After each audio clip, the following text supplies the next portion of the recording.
Ladies and gentlemen, it is time to rank.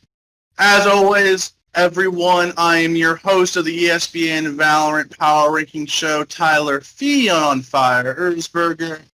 And here we are once again to power rank the top 10 teams in North America after another scintillating Ignition Series event, this time with the FaZe Invitational happening over the past weekend. And this week I am on my dear friend EsportsDoug to help me power rank these teams and break some news. We are going to break some news very, very soon. But Doug, tell the people about yourself. Give them a background on where you come from and your involvement in the Valorant scene. Yeah, so first and foremost, thank you so much for having me on the show. I've admired the show and I've admired your work, Tyler, for a long time, so it's cool to be able to do this with you. And then to continue to carry you in Valorant rank games. Oh yeah, after you do. You do a lot. You are a great brimstone. I very much appreciate it. I've been a caster in the Valorant space really from the get-go. I had the privilege to cast the FaZe Invitational this past weekend alongside a star-studded group of folks. So it was a blast. It was a big milestone, and it was the best professional Valorant that the space has seen to date. So it was really special to get to be a part of something like that. Yeah, and I mean, there's no better way to go into a power ranking show when you have a tournament like that where Sentinels and TSM not only have arguably the greatest Valorant series to date in two separate occasions, the upper bracket final and the grand final, both amazing series, both going to overtime to end it all. But we have all of this beat. It's not just heated on the maps of Valorant, but these teams don't like each other. We can confirm FaZe doesn't like Zoms. Sentinels don't like TSM, as we saw with the tactical crouch after tactical crouch after tactical crouch. These two teams are the best in North America right now, and they don't like each other, which makes it a great thing for every viewer out there, breaking viewership records left and right yesterday. Over 180,000 people tuning in on Twitch alone to watch that series. Yeah, I think any concerns about Valorant viewership and the health of the esport and, are the storylines going to be there, they're gone. Right? And, when I think about the rivalry between TSM and Sentinels, and I know we're going to talk about this at length, I can't think of something so blatantly contested, right? They don't pull punches. They don't make any doubts about their disdain for one another. And as a caster, as a fan, that's as spicy as it gets. I mean, there's some heated CSGO rivalries. You obviously have Furia, MMIBR over Brazil. Yep. Brazil always going to bring the fire. It is an old school esports rivalry where right now, like in the LCS I've been covering the LCS live from Los Angeles for 5 years, and most of these guys are friends. They all live in LA. They all hang out together. Yeah. Some people don't like each other, but for the most part, even if you're dear heated rivals, you're still going to go out and get boba afterwards after a game. But these two teams don't like each other. No, not at all. You will not see them getting Korean barbecue afterwards. Yeah. You will not. None of that. These guys don't like each other, and it's a wonderful thing for Valorant. But Doug, I think I teased some news. I teased some breaking news on Twitter. I've talked about it a little bit on social media. I don't think we should be, teasing it any bit longer. We shouldn't wait till the end of the show to break the news or talk about the developments going on in the Valorant scene. So let's just get out to it. Let's just throw it out there and have Twitch chat and everyone on social media kind of theorize about what's going on. I can confirm from multiple sources, I've talked to a few people in the know that I trust very, very well, that a pro CSGO player by the name of Nitro of Team Liquid, formerly of Team Liquid, who just retired from the team a few days ago, the legendary IGL that led Team Liquid to the IEM Grand Slam in 2019. He is not a player over the hill. He's still only 24. He's still only a few months old. Last year at this time, Nitro was leading the #1 team in Counter-Strike. And Nitro is looking to transition to Valorant. He is, from what I've been told, in discussions with multiple teams, some teams that might not even be announced yet in the North American scene, to be on their starting lineup in Valorant for the upcoming tournament. This is happening. Nitro seems to be on the way to Valorant. If you've been watching a stream, not super surprised. He's been grinding Valorant a lot on his Twitch stream, but it's out there now. From what I've been told, Nitro he's making a transition over to Valorant. He is a tier 1 pro. I don't care if obviously his 2020, as most of Team Liquid's success was in 2019, but he's still a tier 1 pro. He's still at the top of his game, in my opinion. He had a dip in 2020, but this is a star player in the CSGO scene moving over to Valorant. And I think, Tyler, when we think about the impact of a move like this, that's the first thing that stands out to me. And we are, I'm sure, going to theory craft about where he can go and what kind of impact he can have on rosters, because he's not, let's be perfectly clear about this. If you are not familiar with the Counter-Strike scene, like you said, this is not a tier 2 player who has kind of made his rounds in the amateur space and, maybe he's good. No, like, this is a world-class professional. But there's a lot to be said, not just about him moving in particular, but again about the health of the sport, right? There were, Apex players are coming over and they're tier 2, and, some Counter-Strike players. These guys are moving away from very well-established titles while very well-established players, too. And again, this just says so much for the health of the esport and its longevity moving forward. Yeah, Nitro, I'm not saying this is a paradigm shift. I'm not saying this is going to be the open of the floodgates. I don't think we should expect Stewie 2K or any other of the tier 1 Team Liquid players to move over, or e.g. Gen.G. I think they're very happy in Counter-Strike space. I think for Nitro, this is a natural transition. He really loves the game. He obviously has shown an adeptness. He's an adept skill playing from the short we've seen of him on stream.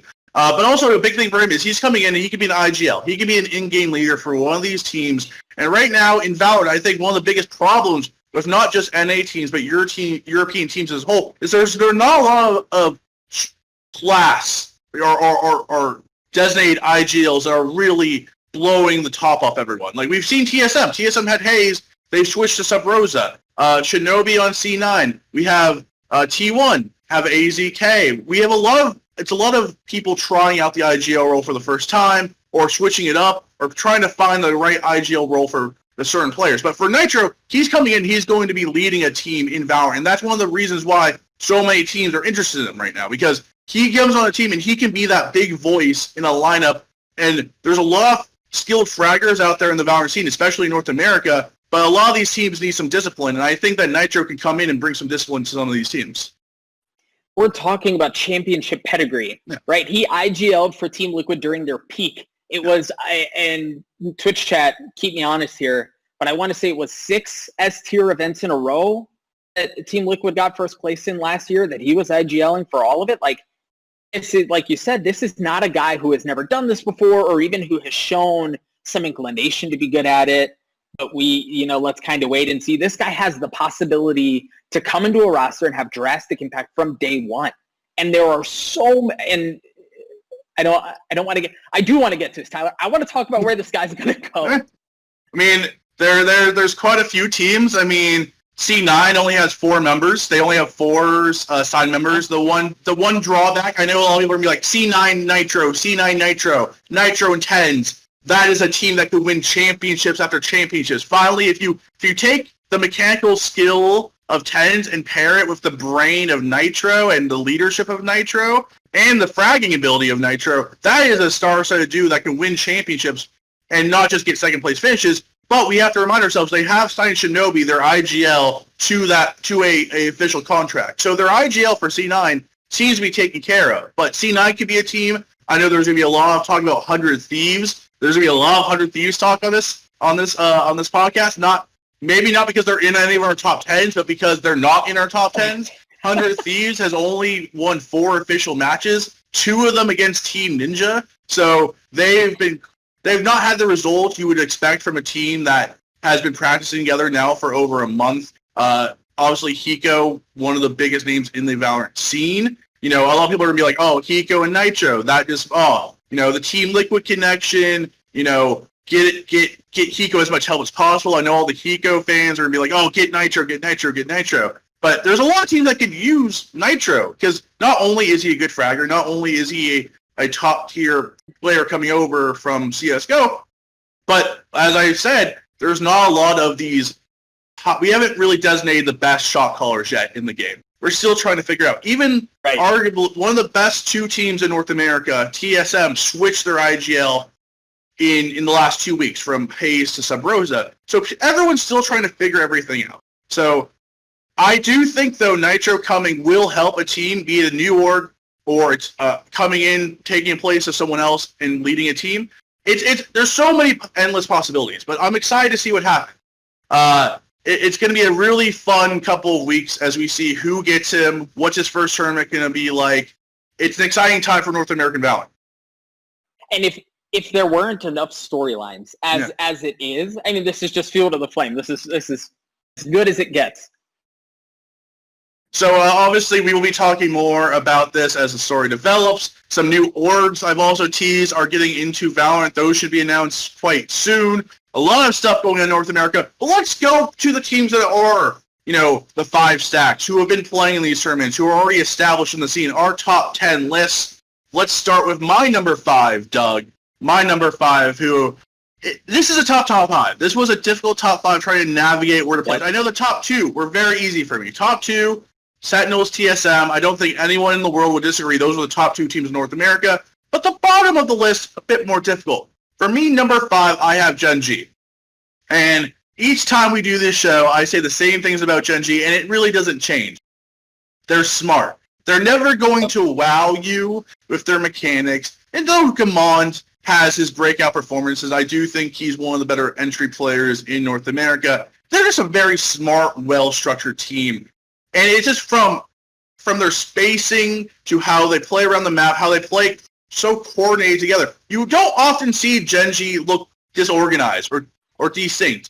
One of my favorite plays of this most recent tournament at the FaZe Invitational, and I don't think a lot of people are going to think about this. It wasn't, a big highlight moment with, a 4K or an ace, but it was Envy versus Gen.G in the lower bracket. Envy is about to send Gen.G to a 1-1 tie, go to the third map, loser going home, and player 1 is on split. He's on A. The time's clicking down. It's a 2v1. It looks like everything's over, and he has a perfectly placed molly lined up in the perfect moment when he needs it the most, and he drops it, and he wins the game, and he wins the round for the team, and Gen.G get through that Envy series 2-0.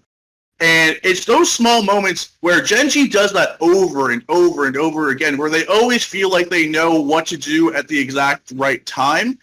And it's the reason why I think we see so much variance from a lot of these teams, where one team can make a final 1 week and be out in the groups the next, where Gen.G don't really fail very often. They are usually in that top 4. They might not make the final. They might get outpaced by some of these more mechanically gifted teams, but they're always going to be top 4, and they always have a chance to win a championship. So for me, Gen.G's in 5 feels right. They're a definite top 5 team. So smart, player 1, one of the best brimstones in the world. Please give him the respect he deserves. But yeah, Gen.G 5 for me. Uh-oh. Did I hear me? Can anyone hear me? I can hear you.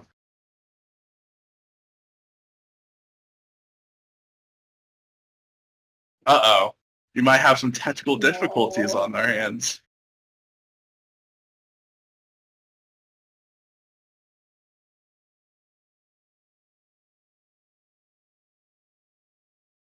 We will be back in a little break. We're gonna get I'm Doug's, going to leave the call. Set up.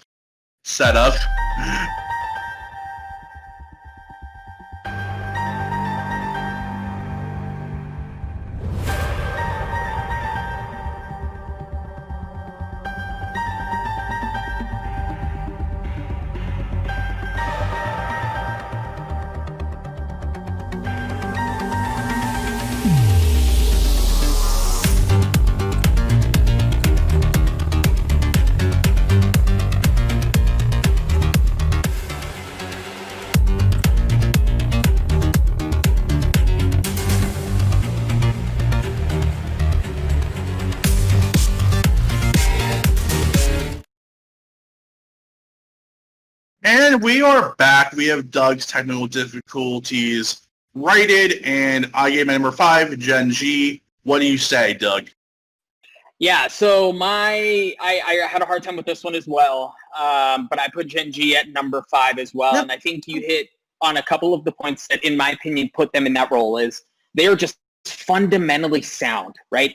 It's not sexy. It's not flashy. There are going to be a couple cool plays that they put together, but Gen.G, in my opinion, has been one of the marks of consistency since the team was put together, right? I had the privilege of casting a couple of their matches, and there were a couple of times where if it was the unique thing about that squad is that it really seems like anybody can do what they need to do.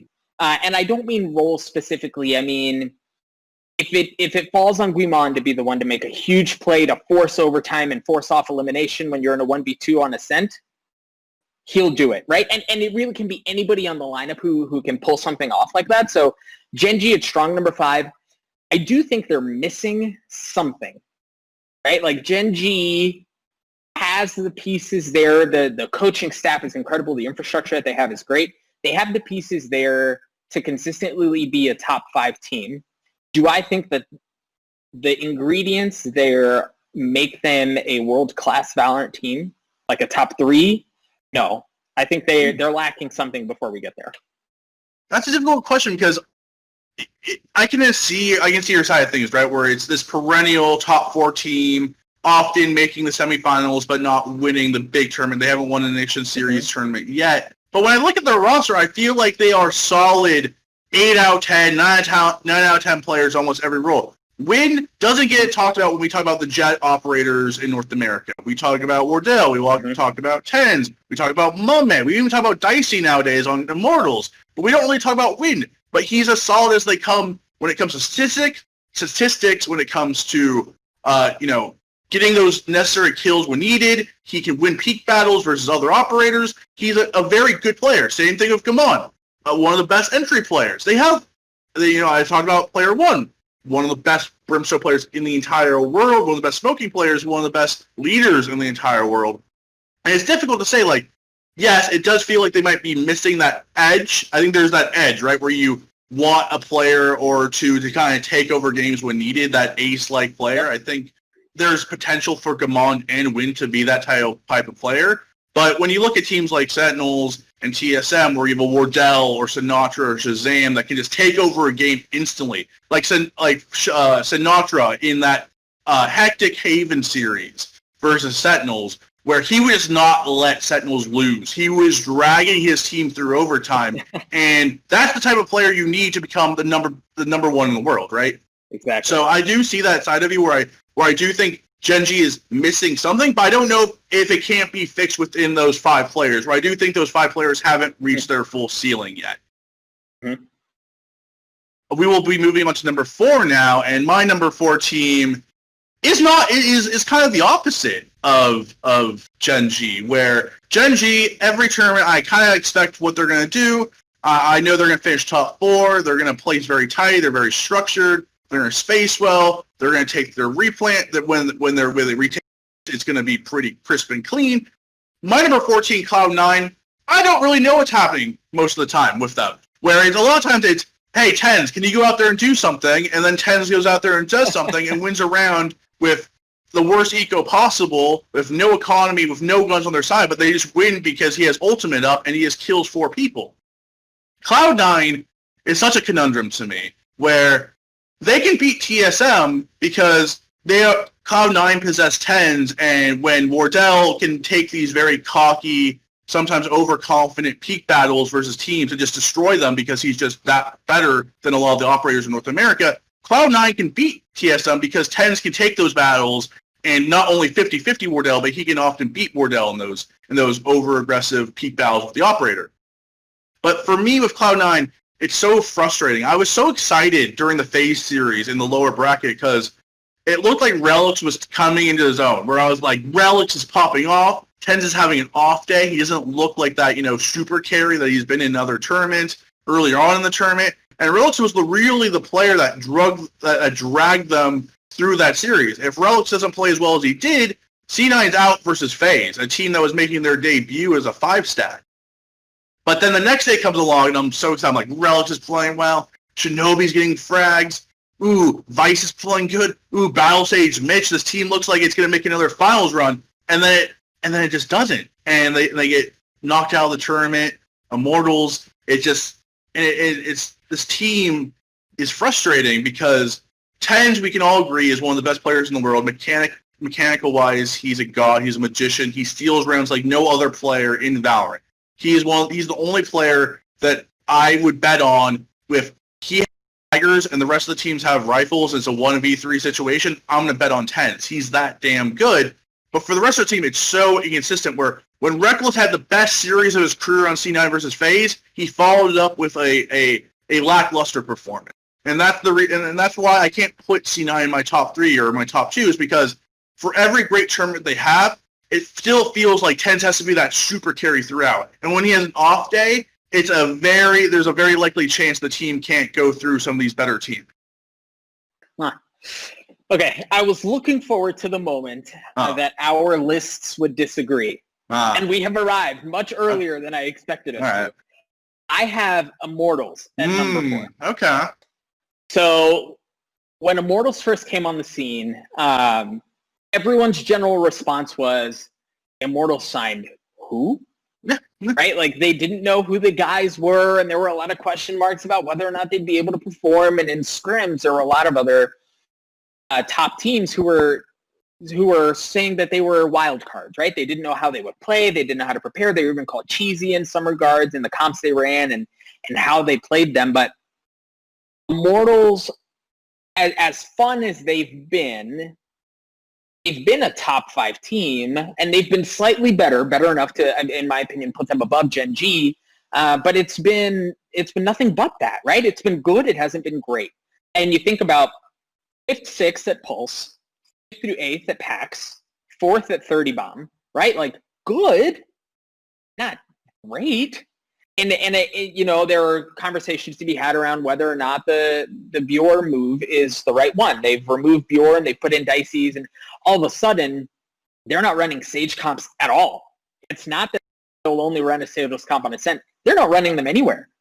And it worked really well for them this weekend. So I like the trajectory of this team. I like how Dicey feels on this roster. Shout out to my boy Bjor. I hate that for him, but I really do think that Immortals is on the upswing. I just need to see more. We haven't seen enough of this new roster yet.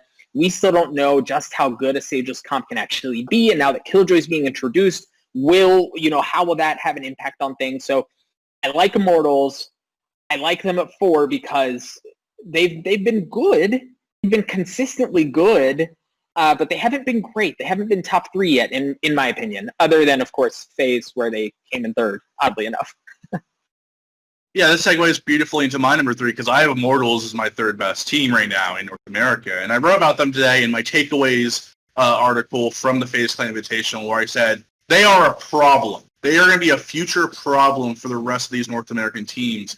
And I think when you look at like a Gen.G, right, where you feel like they might be missing that edge to put them over the top, I feel like Immortals has that edge, but they need that structure that Gen.G has. If they have that structure and that chemistry and that, firm lineup and fundamentals that Gen.G has, they are as good as TSM or Sentinels, in my opinion. And that might be a hot take. If with the right 5, if they can find that starting 5 lineup, I think Dicey's and Asuna are 2 of the better carry players in North America. I know Dicey's only had 1 tournament. He's a friend of Asuna. They kind of came together in this tournament, and they played beautifully together. And I think it was talked about with Sean Gayers and DDK. They talked about this on stream where when they were playing against the Sentinels, where it's like they have the talent. The skill levels are equal. Asuna is being outplayed by Sinatra when it comes to aim or mechanics. Dicey's isn't losing to Shazam because of mechanics. They're losing because Sentinels are a better structured team with more strategies, more executes, more chemistry, and more trust within the team. Immortals made top 3 with Dicey's coming in from his first tournament. I think there's so much potential with this team where I'm not saying Bjor should be left off the roster entirely. I think he's a very good player in his own right. For my own, when we talk about Bjor, a lot of times when I talk to a lot of other pro players, Bjor's big problem, and a lot of the problems with Immortals in general, is that they're very inconsistent. Like a lot of these aggressive teams where one game he can be 20-2, and the next game he's 2-20. So I don't know if this is a 5-person roster that Immortals wants to build on, but I think if they have Dicey's and Asuna to build around, and Kohler especially, I think Kohler, while I think he's often overlooked when we talk about the Immortals roster, he's not one of the main two carriers of Asuna and Dicey's. I think he's the backbone player, and I think all the great NA teams have that backbone player they can rely on to often playing the Brimstone or playing the Cypher, where when the team needs them the most, they can lean back on that backbone player. And I think Kohler is one of the best in North America when we're talking about that. But I really believe in Immortals. I thought this could be their tournament. They always look so good in group stages, and even though they lost to Sentinels, I think it was a promising loss. It wasn't the grand, close Cinderella run where they barely lost to Sentinels. They got beat down pretty harshly, to be quite frank. But I think they're a future problem for North American teams. When they find the roster that they want to go with and hopefully it's around Asuna and Dicey, because I think those two play really well together, they're going to be a problem. Because all they need is that structure. And I think finding the structure is easier than finding that edge. I think it's easier to turn mechanical beasts into a structured lineup than turning a structured team and giving them that extra edge to beat those mechanical gods on other sides. So Morals is my number 3. I hope they don't let me down. I really want to see this team do well. I think they have a really good structure going on and a foundation going on. They just have to build from it. I believe in their coaching staff. They have a smart team behind them. They've brought a team where you said, who are they? No one knew who they are, and we both have them in our top 4. So that's already an impressive mark in itself that they brought people that no one knew, and they're already a top 4 team in North America. So I think they're going to be a problem in the future. So my number 3 is Immortals. And also shout out to Asuna. Dude's super young, right? Yeah, like 17. This team can only get better. Yeah. It can only go up from here. So I do like Immortals a lot. The difference, or the reason why I had them at 4 and not at 3, is because I had Cloud9 at 3, which probably comes as no surprise given what 5 and 4 were. The thing about Cloud9 is this. Cloud9 has shown consistency at the top, right? Cloud9, with this event notwithstanding, honestly, though, that said, I had the privilege of casting the TSM Cloud9 Game 3. They looked great. They looked awesome, right? Cloud9 looked like the real deal. They obviously faltered throughout the rest of the tournament, but Cloud9, in my opinion, so here's the way I can't say that yet because we're going to discuss that. Never mind. I won't I won't say that. What I will say is this.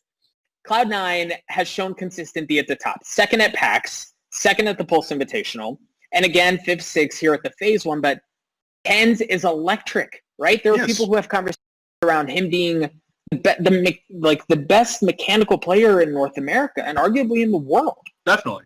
You can't, that one's a tough one to ignore or even drop down further. Shinobi is probably the most underrated player in North America. Really? That's a take I have not heard from anyone. That's the first time I've heard. Like people, and statistically, he's never going to light up a scoreboard, right? He's going to go 5'11" or something, and people are going to, oh, Shinobi sucks, drop Shinobi, blah, blah, blah. No, Shinobi is, you were mentioning backbones, Tyler. Shinobi, in my opinion, is that backbone. He's the IGL. He's the one who's going to do the dirty work. He's going to take the trash out, and he's going to, he might go like 5 and 14 or whatever, but it's going to be 5, 14, and 15. And that's the stuff that isn't as fun to talk about, but it's insanely important. And the Cloud9 roster, again, they've been playing together for as long as they have. When they're playing well, they can hang with the Sentinels of the world. They can hang with with the TSMs of the world, excuse me. For me to drop Cloud9 out of my top 3, I need to see a repeat performance of what we saw this weekend. I need to see another instance where they look a little flat, or they come out a full day and Tench just looks lost and it's on Relics or someone else to light up the scoreboard or do something that we aren't generally used to seeing. And for that, I need that to happen again. And then I can have conversations around Cloud9 dropping them out of my top 3. But right now, they've just shown so much consistency since the initial iteration of this roster to today. They have the pieces there. They still haven't signed one more player. And, again, we talked about who it might be, and Vice has been playing with them for a long time, and what have you. But Cloud9, they've just looked more consistent at the top. Yeah, I think we're really. I mean, it's really splitting hairs when we talk about third and fourth and fifth. Very close. I think the top 7 in North America are all quite good and quite close. Any team can take a game off a team on any given day. Team Envy or T1 aren't in my top 5, but I still think they could win the next Ignition Series tournament if things fall right for those teams. Like, I think their teams are very, very close. And especially when we talk about Cloud9 and Immortals, I think we can both agree that Immortals from 1 to 5 has more firepower than Cloud9. But I think Cloud9 does have that difference maker in 10s, where if you're picking one player to build a team around from either Immortals or Cloud9, for how much I think Asuna can be that superstar, megastar player of 10s, 10s is already at that level. And you build around 10s because 10s is a player that, I'm not going to say he could take, silver players to Ignition Series Championship, but he's the type of player that can steal rounds by himself, and that's a special thing that only a few players can really do at the highest level. Right. Moving on to this is where it gets spicy, though. It's the big one. It's the conversation. The two best teams in North America, TSM and Sentinels. It's an obvious pick between these two teams. There was never going to be a world where these two teams weren't our top 2. The real discussion is who's number 1, who's number 2 for our lists. They're so interchangeable. It's so difficult. I went back and forth on this, back and forth. Recent result versus last month of results. Who's better? They did that. They did this. But for this ranking, personally, and really 50%, 50%, flip a coin. It's so difficult. It's impossible to talk one team without talking the other team. So for me, my number 2 is Sentinels. And that I love Sentinels. I've called them the most exciting team in the world. I love writing about them. They're such a fun team to watch. They are abrasive. They can be annoying at times with their tactical crouching and their sprays and the shooting of the ground after a round. And you saw what Hayes said after beating Sentinels in the final about how they were children, and sometimes the old folks just have to teach them a lesson. But I love Sentinels, and they're doing so much for the Valorant scene in North America, and their personality and their play style is so fun to watch. But for me, number 2 this week, and I think the overall discussion is going to come when we have both teams on the board. So Sentinels is my number 2. Who's your number 2, Doug? Yeah, let's do that. We'll say 2-1, and then let's hash this out. Yeah. I also have Sentinels at number 2, which means I have TSM at number 1, and I also have TSM as number 1. Well, and so much like you, I went back and forth on this a lot, right? Like Sentinels, they show up as the young guys, and they're the first to dethrone TSM, to show them that they bleed, right? They were the first to show the world that TSM was beatable.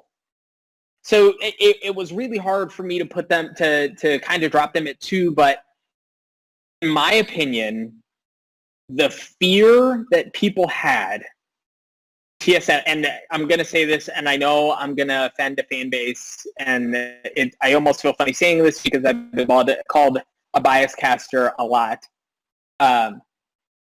Fear that teams had around playing TSM was gone for the last 2-3 weeks or so as Sentinel seemed on the block were shocking the world. It's back, in my opinion. And here's why. TSM didn't just beat Sentinels once. And they didn't just squeak by on one round and, that was it. And that was the grand finals and the tournament was over and, what have you.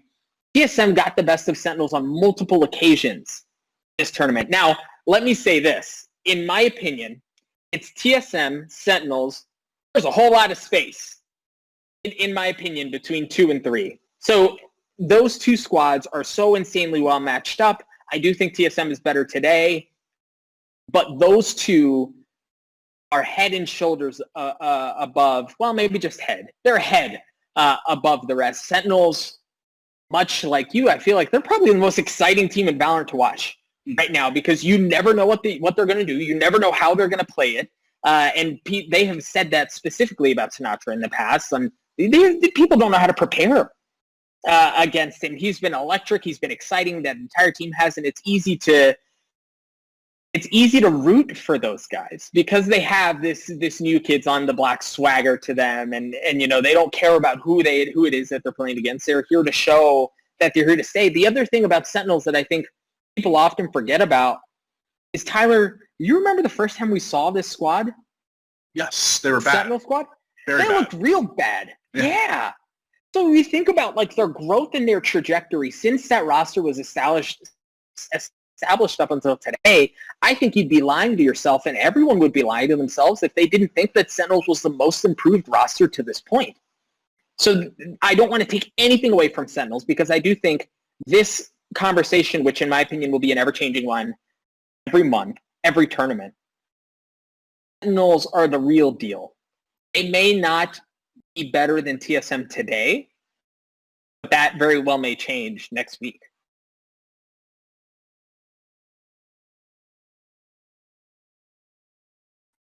You see you again, Tyler? No, I got you. Okay. So, yes, Sentinels and TSM. And as I've said many times, Sentinels, so much fun to watch. It's great to watch Sinatra fly from the heaven's door on Haven to basically break his ankles, but to trade off a kill as a furious retake happens. It's fun to watch how they play. Sometimes they play like it's Call of Duty. Sometimes they play like it's Turret Fortress with Sinatra on the Odin. You never know where he's going to be on Ascent. A, B, he's an Ares and an Odin. They have frenzies. They are such a fun team to watch. They have the best eco rounds of any team in Valorant. When I say there's one word to describe Sentinels, it's thrifty, because they win so many thrifty rounds, and they know how to piece together wins with such weird gun combinations, where TSM, they're at their best when they have that op in their hands. And while Shazam equally is good at times as Wardell and other top players with the operator, they're not beholden to the operator of some other teams in North America.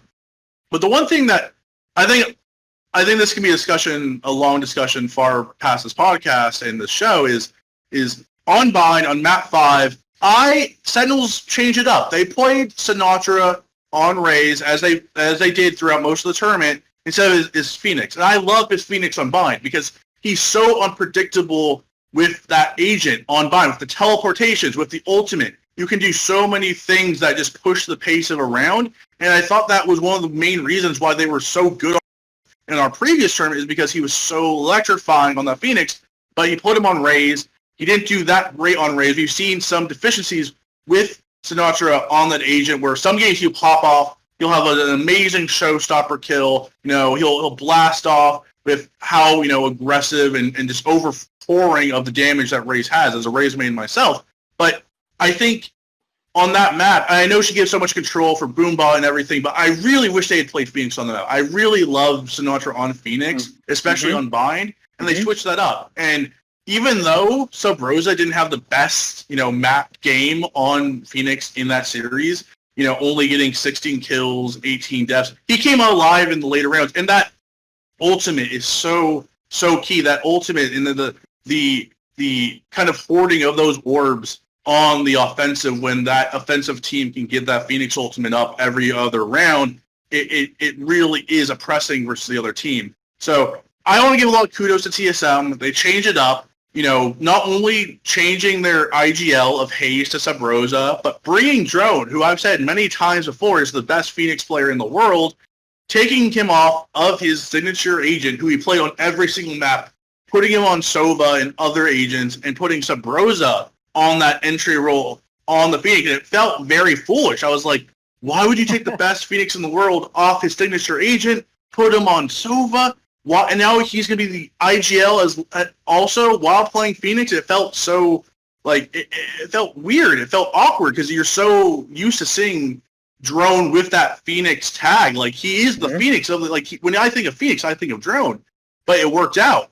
And I give a lot of credit to the coaching staff of TSM with Tailored and all them, and they came together. They had to be more aggressive against Sentinels, and they preached this in their post-match interviews, is that they had to take the aggression to them and not let them dictate the pace. They did just that, and they barely won out in an amazing series twice. So for me, for this week alone, it's going to change 1,000 times every time they play. I can't wait to see them play more, but for this week, I have TSM 1, Sentinels 2.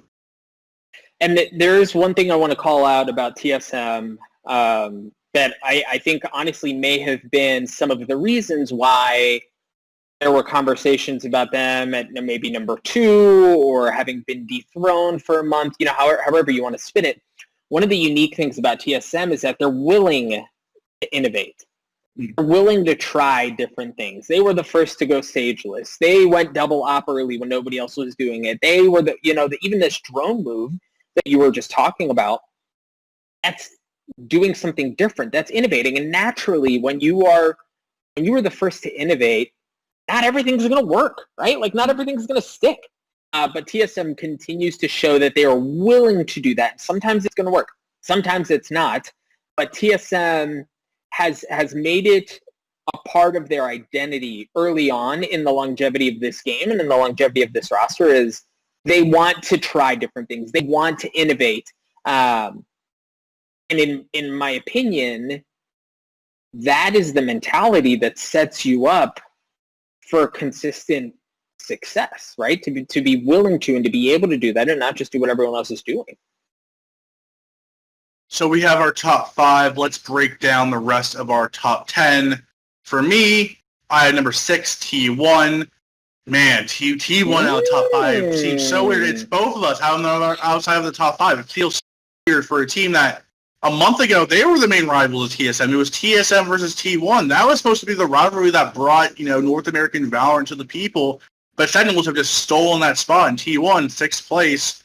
Not terrible, not great. 6th place for me. 7th, we have Envy. 8th, we have Homeless, who didn't play in the most recent FaZe Clan Invitational due to one of their players not being able to play. They will be hopefully in one of the in upcoming Initiation Series tournaments. I still think they have a long way to go to, reach that top echelon, but I think they have the potential to do so. Number 9, FaZe, very similar to Homeless, had a very good debut tournament. I want to see Raucus have time to actually integrate himself in, the VALORANT scene now that he's, officially out of the Overwatch League. He was a Houston Outlaws player until last week. So I think there's a lot of good things on the way for this team with, built around Marv and Corey. And number 10, Complexity.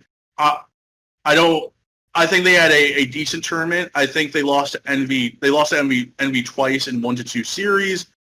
There is a lot of growth there, and I think the word is potential for all these teams. Right, we're such an early game. We're in the 4th month of the game position. There's so much potential for every team, but Complexity is a team I think we're going to see a lot more of. Ohio is really good to watch. They have some really good young players. And I think Complexity's goal was always to build a young team that's going to take a while to kind of build up. I think 10 spot's good for them. I think the one thing that really shows most on my list is not who's on it, but who's off it. 100 Thieves, not in my top 10. And for a team that came into the scene looking to dominate, got Hiko, one of the prize free agents on the market. They got the high ground guys from the PUBG side to build around them. Series tournaments, 2 group stage exits, 1 5th, 6th placement in their first event. Just it not a good time to be a 100 Thieves fan. I still believe in a lot of their players. Individually, I believe in a lot of their players, but I think finally, after 3 tournaments, I'm not saying push the nuclear button, cut everyone except Hiko. Venerate had an amazing tournament. He's a great player. I think him and Hiko have the potential to be that 1-2 duo that I think every good team needs to have, but just no chemistry. When they were playing FaZe, it was so sloppy, and it was disheartening because FaZe is supposed to look sloppy. They're a team that's barely scrimmed together. Rockets was an Overwatch League team a week ago. You don't expect them to have the cleanest executes and the cleanest play, and then you have 100 Thieves who lost to FaZe in that very sloppy series. A team that's played together for 3 Initiation Series tournaments at this point. So for me, 100 Thieves. I think it's okay to be worried. I don't think there's a nuclear button option where you have to blow everything up. But I do think when you have teams like Immortals trialing players and other top teams willing to mix and match, I do think 100 Thieves can look at maybe, trialing a new player, seeing what fits, trying to find the real chemistry in this team. Because I think there is some chemistry there, but as an overall 5-person unit, I don't see it right now. Okay, we can talk about 100 Thieves a lot, and we will. I want to quickly get through 6 through 10 for me and, kind of give some insight into why I place them where I place them. So at 6, I have NB. Mm-hmm. At 7, I have T1. I'm sure I'm upsetting people with that one as well. At 8, I have FaZe. At 9, I have Homeless. Shout out to my boys Homeless. Somebody sign them. Seriously. Anybody, sign them. And then at 10, I have Complexity. So 6, 7 was probably the hardest part of this list for me, to be honest with you, because they're all so close. And I genuinely think if you put them in a round robin, at any given point in time, one team can beat another, right? I don't think of those 3 teams, there's somebody who stands out consistently. Gen.G, I think of them as like the academics of the game, right? They're going to be consistent. They're going to be foundational. They're going to be fundamental in how they play the game. Envy has some of that as well, and they have been around for a little bit, and they competed under a different name.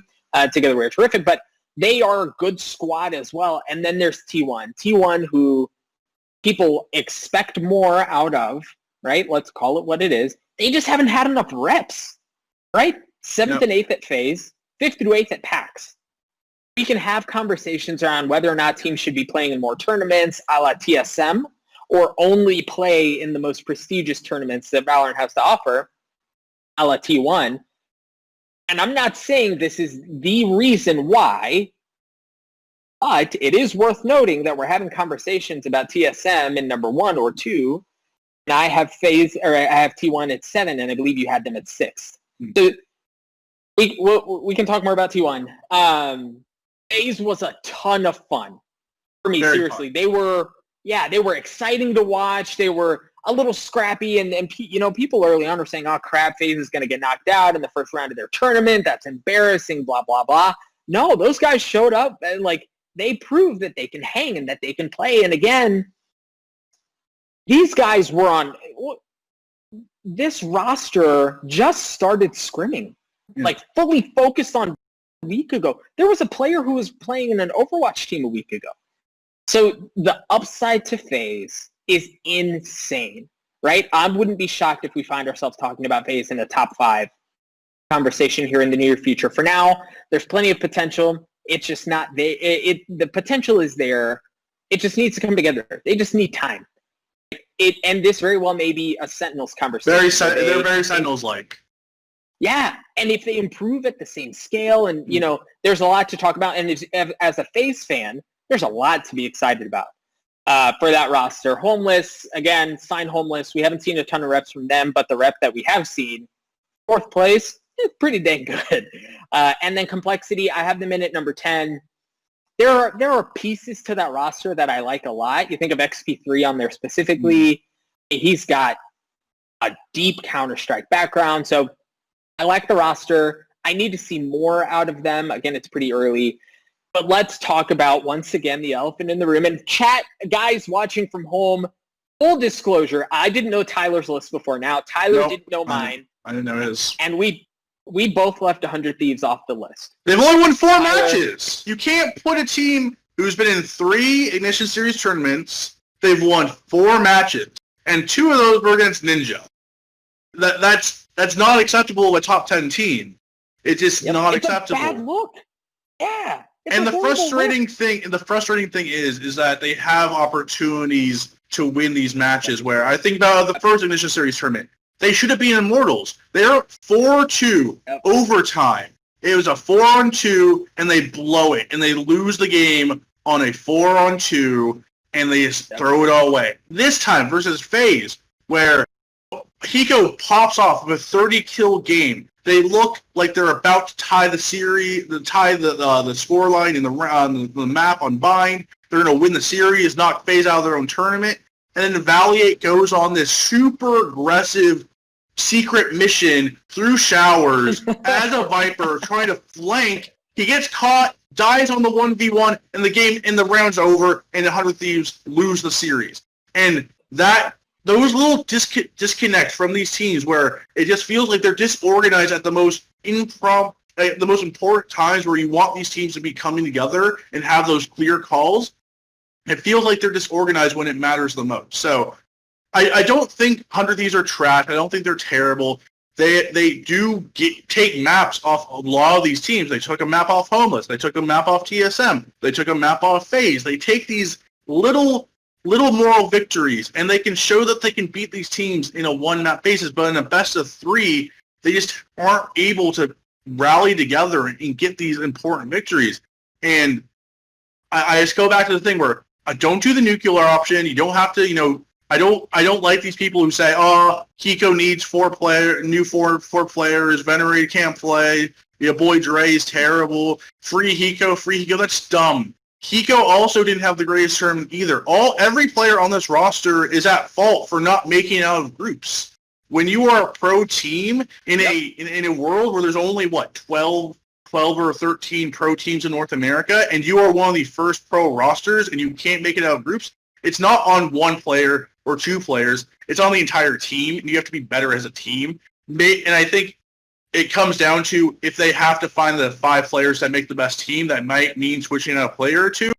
But it's not an issue of let's put it on Valiate for making that dumb play on Viper, or let's put it on your boy Dre for not performing on Raze on a new agent when he was the Sage player beforehand. It's a problem with everyone on the team where they have to look at each other and say, we need to find a 5-stack that works together and can play well together, because one player making a bad play in a pro level, that is a decision that should be on the entire team. If you're making that kind of flank play on Viper, a very aggressive play, in that kind of tense situation where you have the momentum, that's not just on one player. That should be on the entire team. So for me, 100 Thieves, disappointing. I think they need some changes or to look at some changes. But I really do hate the sentiment of free Hiko, everyone else is trash. Hiko's a great player. He's a great person. He's an amazing content creator, and I do think he can be an ace of a top 8, top 5 team in North America, but they just have to find the right pieces to that team. And it's going to be up to Hiko alongside those 4 other players to build that championship roster. And I think 100 Thieves also have to listen to players as well to kind of find that right chemistry, because you're not winning any titles in Valorant if you don't have chemistry. No, and I may be a bit more concerned about 100 Thieves than you are, given some of the conversations that we've just had. Something is fundamentally wrong, right? Let's not make any bones about it. Yeah, they're losing those really tense situations that are like hairline, but I think it's more than that, Tyler, because it's not like they're getting far in tournaments and then they choke against a Cloud9 on map 3 or something like that where someone makes a boneheaded play. They aren't even making it out. Yeah. Right? Like, let's call it what it is. I think, and I want to be careful about how I say this, because the high ground squad in particular, they were playing together when it was Vegas, and they were really dang good, right? And do not hear me, please, Twitch chat, do not hear me say that adding Hiko to that group and removing Vegas was the problem, because it's not. There is something wrong, however, for that roster to continue to perform the way that it is. And there's really no other way to paint it. Unfortunately, when you have consistent performances like this, something needs to look different. Something needs to change. Maybe it's Nitro. I don't know. Oh, man. Don't get them hope. Don't give them hope, Doug. Don't give them hope. Don't give it to them. I'll be very candid with you. When I first heard about the Nitro news, that was my first thought. Yeah. Was 100 Thieves. And the problem, I think the other thing to point out is this. 100 Thieves are a world-class esports organization, right? This is not a T2 organization that's kind of okay with parity and, being average and, we'll get a next time champ, whatever. No, this roster was put together. This org entered Valorant to win championships. They are not doing that right now. Something, I don't know what, I can postulate all I want, and I can have opinions, but something needs to change, or else it's going to be a lot of the same for 100 Thieves. I mean, looking at it, I don't want to give 100 Thieves fan hope, but 2016, Cologne, Counter-Strike Major, Team Liquid, Hiko, Nitro, together, they made the final of a major, losing to SK. They obviously lost to the Brazilian powerhouse in the end. It wasn't until Cloud Doodle until NA finally won in the major in CSGO. But those two together have made it very far in tournaments. In the caveat, we have to add the caveat, they did have Simple on the team. They did have Simple before he went to Na'Vi, so Simple was really the main reason why that team was so great. But Nitro and Hiko together, with some firepower behind them, have gone far in Counter-Strike tournaments before. Don't want to give them hope, though. There's discussions of many teams. There's going to be a lot of teams vying for Nitro's, presence coming over to Valorant, so it's going to be difficult. But going from one in-game leader to another, or former in-game leader, it's my player of the week. Every week I give my shout-out to the player that impressed me most in the weekend's action of Valorant. And this week, I'm giving it to TSM FaZe. No, he did not have the greatest stats. He's not number one average combat score. That's 10s as always. He didn't have the best kills per round or the kill-to-death differential. But when his team needed him the most, when every single person goes, FaZe and Cutler aren't good enough to be on this team. They're too old. They're 30 years old. Their careers should be over. My colleague Jacob Wolf says this on every single ESPN Valorant show on Thursdays at 5 p.m., 8 p.m. Eastern. He says it every single week that these two need to be jettisoned off the team. You need to sign better players. But FaZe, he got the IGL role taken from him. He had that role taken from him. He was in a tournament where he had to perform well. Because when you are, bottom fragging, like you are, get 8 kills, 9 kills a game in your IGL, you can say, I'm the IGL, I'm leading the team, I'm doing more than just fragging. But when that job is taken from you by Sub Rosa, you have to step up. People were watching FaZe to see how he'd perform. And in the final, he had the 30 kills of anyone in that series. And 60 kills. And when he needed those kills the most, he got 2 of them in the overtime round that got TSM the championship. So that's why FaZe is my player of the week. When everything is on the line, when everything is close, when it looks like Sentinel's going to push this to another overtime round, FaZe came up in the clutch. And that's that experience. That's that ice in the veins nature that you need from some of these players to win these big championships. So, Jacob Wolf, you are wrong. FaZe is a integral part of this TSM roster, and that's why he's my player of the week. What have you, Doug? No, I absolutely agree, and I think you hit on something that I was going to touch on. He this weekend was that X factor, right? He was the player who stepped up to the occasion, and I think you set the stage perfectly, Tyler. That's what he was freed up to do. That's what the team needed him to do, and he executed when it was needed most. And I think the scary thing about TSM as a roster is that anybody can do that, right? If it's not Wardell, it's going to, any player on that roster can be the one to step up and make a huge clutch play that's going to keep TSM alive or give them the win. So I 1,000% agree with you. There were a couple of other incredibly standout players throughout the weekend, don't get me wrong. But as far as player of the weekend and player of the tournament, with you 1,000%.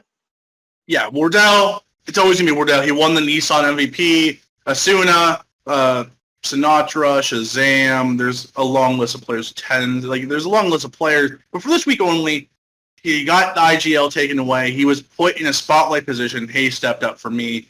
Great. And then not only that, he had the perfect post-match interview calling out Sentinel, making the rivalry even spicier.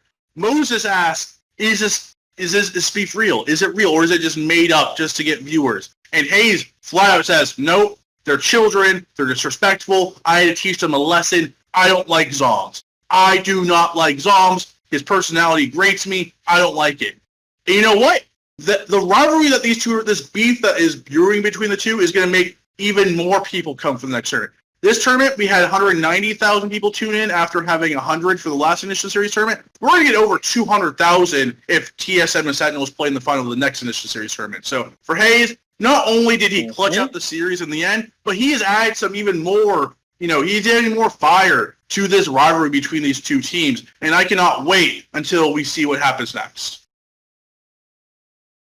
And hopefully we don't have to wait for too long, right? I tweeted something out earlier today.